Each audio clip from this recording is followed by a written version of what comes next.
Kiko ta pasa kubo placa ng kubo apaga na belasting na Holanda Caribense? Impuesto nan di governo central e prima nan kubo paga como e sunku tinku paga impuesto ta drenta riba cuenta di Banco di Belastingdienst Caribisch Nederland. E placa kubo paga tabay automaticamente ribe cuenta di Banco di Rijksdienst Caribisch Nederland. Da use placa ki junto com placa ng adicional que ser transferido for de Holanda para Holanda Caribense para pagar gasto na necessário na Bonaire, Centro Estácias e Saba.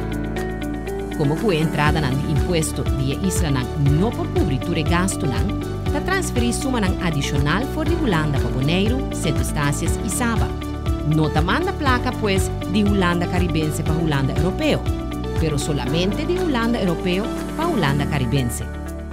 Belastingdienst Caribisch Nederland in 2017 ta trece a den $160 milhões na impuesto de governo central e prima para seguro nan social, prima nan di donho de trabalho e prima nan di cuido.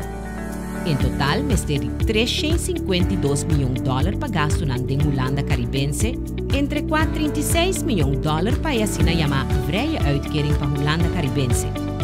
Para pagar gasto nan total den Holanda Caribense, Holanda está añadindo mais ou menos $190 milhões extra na entrada no serviço de imposto para recolher.